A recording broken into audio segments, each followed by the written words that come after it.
The Spirit Wave Necromancer build quickly became the top performing build available to the Necromancer in Season 6, and it's fairly easy to see why. Not only do you get to dip into the amazingly powerful tool that is Bone Spirit with its multiple billions of damage on crits, but you effectively completely erased all of the rough edges and difficult and complex nuanced rotation of the typical Bone Spirit build for a build that basically just says hold down Bloodlance and hold down Blood Wave and watch the nukes go off. And just like with any season where you have the most popular build available to a class, inevitably people are going to play it and not necessarily understand every single thing that's going on underneath the hood. And what I'm seeing time and time again is the same questions pop up on Reddit, in my YouTube comments, across the MacroBioBoi Discord, and even in my personal Discord. And it basically all boils down to, how does this armor work? How does the build work? And how come my damage isn't matching the damage that I'm seeing in game? So what I would try to do is in 10 minutes or less, basically explain to you what is happening, why your damage probably isn't performing at the same rate that you're seeing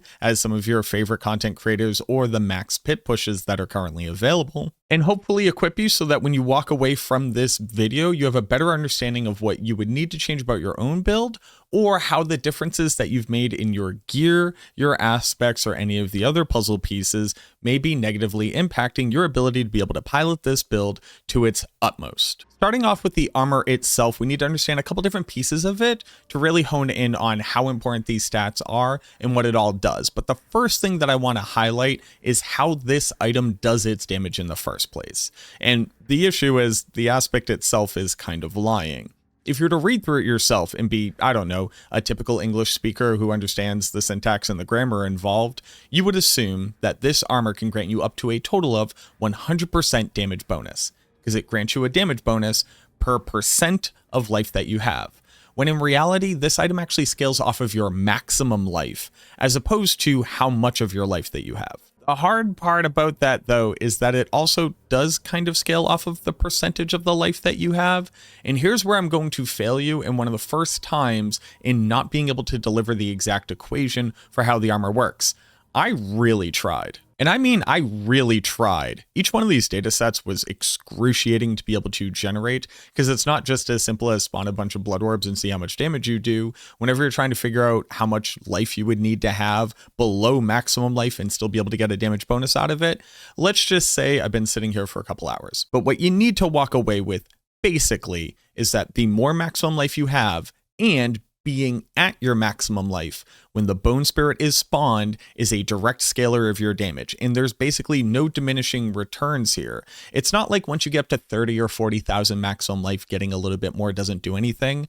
Whatever percentage you increase your maximum life by is the percentage that you increase your damage by, and let's just go ahead and highlight that here. I'm currently at 1,000 life. This is 692 life above the base life of 400, and I'm going to normally cast Bone Spirit. Just off the rip, I'm going to cast the skill itself. I only have the 5 ranks in it. I don't have anything that's going to increase its damage, and I'm going to go ahead and cast it. Let's see how much damage we do. We do a whopping 1,118 damage. Not bad. One of the things that you need to remember, though, is that when you manually cast Bone Spirit, it gets a huge multiplier for how much maximum essence you have. So since I get 4% bonus damage for each essence that I have on cast, and I have 120 essence when I cast that, I gained a whopping 5.8 multiplier, a 480% damage multi. I'm at my maximum life of only 1,000 right now, and I'll pick up 3 blood orbs, and the Bone Spirit does a whopping 6,000 damage. That's 6,000 damage without the multiplier, because this multiplier only happens when you spend essence on cast. So even though that 1,000 damage number is actually representative of about a 200 damage base, for whatever reason, the armor is doing more than 6 times that damage, and that's only at 1,000 maximum life. So if I were to go ahead and put on a bunch of gear that doesn't further increase any other stat, it merely increases how much maximum life I have without giving me any new multipliers, no new intelligence, no new additive damage, etc. Let's go ahead and look at what it does now. I'm now at 4,834 maximum life, and I walk over these orbs, and I just did 25,000 damage. Adding 3,800 maximum life, more than quadrupled the amount of damage that the armor is doing. The second most important stat on the piece of gear is obviously going to be the maximum life because of what we just described. The third most important stat is going to be the Bone Spirit ranks. The higher the base rank of the Bone Spirit itself, the higher the scaled damage will be on this item. But now that we understand the base scalability of the actual damage itself, just more maximum life equals more damage, how do we actually make the build function and what are the key components? Well, since we need to be able to generate as many blood orbs as possible to be able to trigger this armor as often as possible, the best tool to be able to do that would be Bloodwave. Bloodwave will spawn 6 blood orbs when you cast it, and then in addition to that, the aspect title will cause it so that Bloodwave fires 3 times. So every single time that I cast Bloodwave, I'm going to generate a total of 18 blood orbs, which means that I can trigger my armor 6 times per cast of Bloodwave.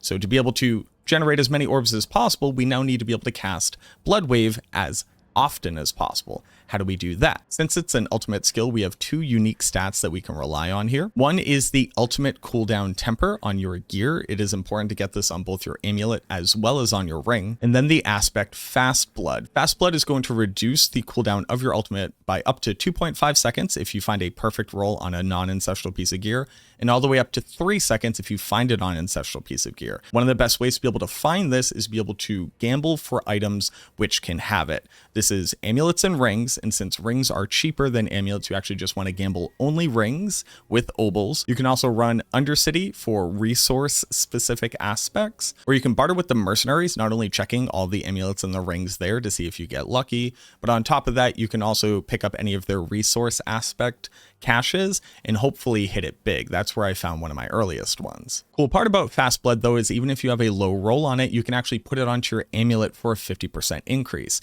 So let's say I had a 2-second version of this. I could put it onto my amulet and get 3 seconds of cooldown per blood orb. And how much cooldown you need is going to depend heavily on your gear. Now let's go ahead and talk about Bloodlance and why it's so important. The core purpose of Bloodlance is not to output damage. In fact, the core purpose of Bloodwave is also not to put out damage.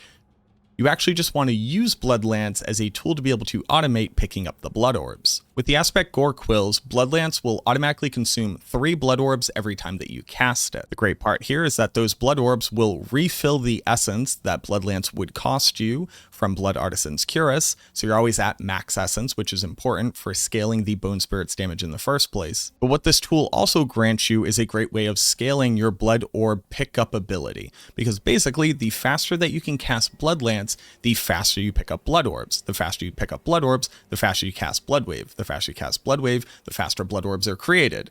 And the faster you do all of this, the faster that Bone Spirits are generated. So when the build is fully functional, it'll typically look something like this. You'll see that there's a nearly infinite amount of Bone Spirits that are ripping out of us, as well as a permanent tsunami of blood waves. Now the great part about this again is that you could basically be casting in any random direction that you want. And as you can see, the Bone Spirits are going to continue to target at the enemy that you want, as well as the Gore Quills are going to fire the Blood Lance at every single enemy. This is going to be very important for being able to reset your cooldowns through Decrepify and trigger auxiliary systems as well. But basically in anything like Infernal Hordes, Helltide, through the Undercity, you don't really have to worry about what you're aiming at. You kind of just run and gun the entire time, and the build will handle it for you. I just kind of wanted to address some of the common questions that I see about the build, so just in case you're having these yourself, you can walk away with that answer. 1. Why are we scaling core damage? Well, it turns out that they added the core skill tag to Bone Spirit a few seasons back, so they could benefit from different systems which specifically scale core skills, because nowadays Bone Spirit effectively just is a core skill. You can cast it just as fast as any other one that you normally would. Now, the next question that I see a lot is why aren't we dealing with crit damage? Why aren't we dealing with overpower damage? And why do I keep seeing people use blood attack speed on this build? Bone Spirit isn't a blood skill. Just to very quickly touch on that, basically there is a total of a 200% attack speed cap. You can get 100% from cap 1 and 100% from cap 2. All you really need to understand is that normal attack speed. So if I look at my gloves, the first stat that says attack speed on it, this will all go into cap 1. blood attack speed very specifically goes into cap 2. And again, since the two skills that we're actually casting are both Blood Lance and Blood Wave, which are both blood skills, increasing their attack speed in particular will make it so that the entire engine just works that much more quickly. Another question that I'll see is, why are we using ossified essence if I'm not casting Bone Spirit and I'm not eating my maximum resource? Similarly, people are confused about why you would use Serration. Well, neither Serration the Aspect nor ossified essence actually require you to spend resource when you cast the skill. It merely asks the question, how much resource do you have when the skill was cast? Now, the last question I see the most, and again, we've already generally answered it if you watch the rest of the video, but what it comes down to is, why is my damage not as high as the damage that I'm seeing? So let's just touch on again how important maximum life is. So without a min-max Paragon board and on the basic gear that I'm wearing that I basically cannibalized because I'm playing a different build at this point, I'm currently sitting at 12,000 maximum life. So if I were to trigger my Bone Spirit right now, it would do a whopping, what was that? 4 million damage. Now that is incredibly low. I don't have any of my multipliers up, but that's 4 million damage on 12,000 maximum life. So let's just go ahead and write that down, 4 million damage. And then let's see what happens when I consume two different things. One, a Redamine Buzz, which is going to add on 500 maximum life. And then two, an Elixir of Fortitude, which is going to raise my maximum life by another 20%. So I'm now at 15,770. I'm just going to go ahead and very quickly trigger another Bone Spirit. And that one already brought me up to 5 million damage, just another million damage on top of it.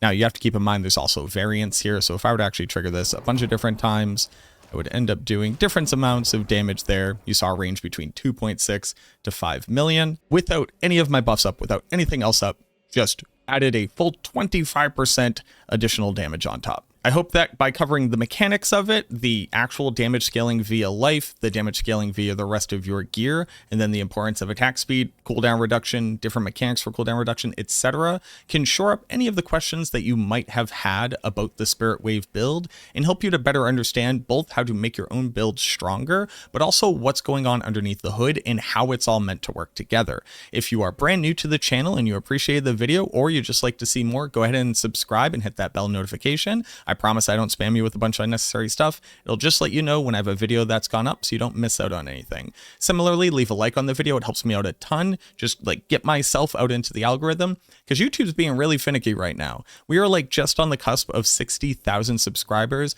And I noticed that YouTube really isn't showing this to new people. It's mostly just my returning viewership, which, hey, thank you so much for coming and hanging out. I really, really do appreciate it. But clicking that button, clicking subscribe, leaving a comment down on this video would help me out tremendously. I'm trying to hit 60,000 subscribers by the end of the year, which would be a huge milestone for me. But again, thank you so much for watching this video. I truly, truly hope that it helps, and I look forward to seeing you in the next one.